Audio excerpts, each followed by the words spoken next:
Hi, how you guys? Welcome to Audrey's reading area. Welcome back. Welcome back. Welcome back. I have another fun and exciting, it's not a book this time, it's an article. It's fun, exciting, and it is educational. It's how nicotine affects the teen brain. How nicotine, cigarettes, affect the teen brain. It's in the magazine Choices. Shout out to Dr. Leek, a coworker of mine, who gave me this book to read to you guys. So let's see what it says. I know you guys are interested in what it says. How nicotine affects the teen brain. Found in both conventional cigarettes and most vaping devices, nicotine is a highly addictive drug with many health risks for teens. Yes, it's a message from Scholastic and the National Institute on Drug Abuse, NIDA. First, some good news. The number of teens who smoke cigarettes today is less than half of what it was 10 years ago. This decrease is a great win for the overall health of young people, but experts are still concerned. Why? While youth cigarette use is decreasing, the number of teens who use vaping devices or e-cigarettes have been increasing. Just like regular cigarettes and smokeless tobacco, most vaping devices contain nicotine. In fact, one cartridge of the Juul brand and some disposables like Puff Bars have as much nicotine as a whole pack of cigarettes. Bet you didn't know that.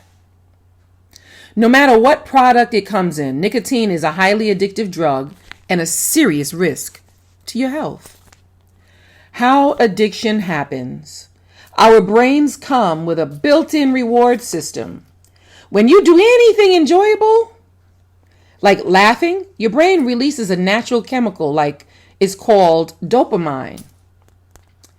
In essence, dopamine says to your brain, hey, I like this activity.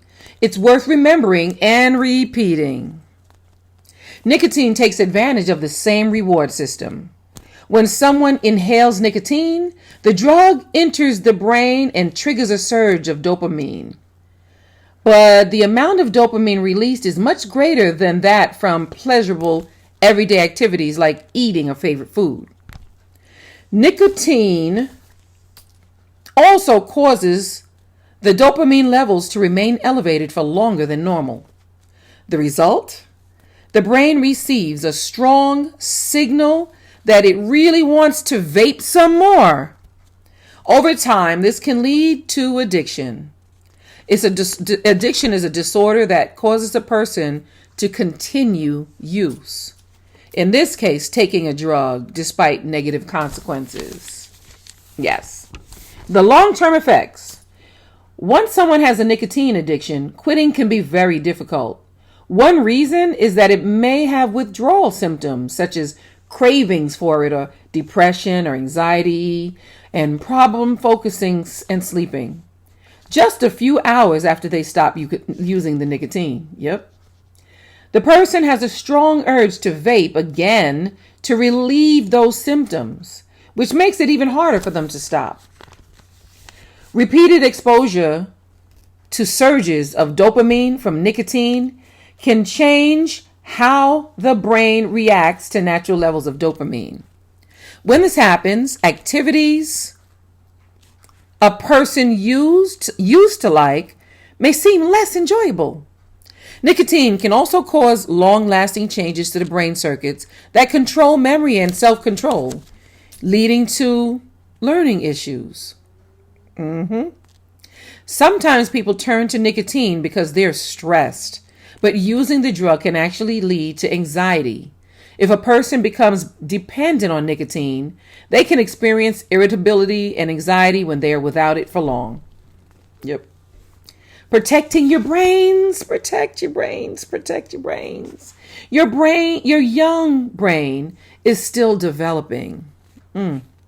In fact, it won't fully mature until you reach your mid-20s. That leaves teens especially vulnerable to the negative effects of nicotine, including addiction. Studies have shown that teens who use e-cigarettes are more likely to continue using nicotine as adults and may be at greater risk of eventually smoking conventional cigarettes. Wow. On the bright side, you have an opportunity during your teen years. If you avoid drugs like nicotine and instead take on healthy and stimulating challenges, learning to cook, playing an instrument, creating videos, and I'm going to add crocheting because I can crochet. I crochet. You can affect your brain development in positive ways that can last a lifetime. Yes. Getting help. It has information down here about getting help. Visit teen.smokefree.gov/quit-vaping for teen-focused tools and tips, including more facts on nicotine risks, ways to deal with stress and anxiety, and how to quit vaping. Yes. I don't know if you can see it here, and hopefully it's not reverse. Hopefully you guys can read it forward. But let me just say, this message says, heads up, real news about drug in your body. And it says, this message is from Scholastic and the National Institute on Drug Abuse, the NIDA. So I was looking to see who wrote this article, and I believe that's where it came from. That's who it came from. Yes. All right. Thank you guys so much for being here as I read these fun and exciting books, and in this case, article that's also educational. Nicotine, how nicotine affects the teen brain. So please listen to what is said. If you need to rewind it and play it again, please rewind it and play again. But make sure you smash that subscribe button. Smash it hard. Smash that subscribe button. Thank you so much for listening to me read these fun, exciting, and educational books. And I am here for you. I'm here for you. You know that. I will see you soon.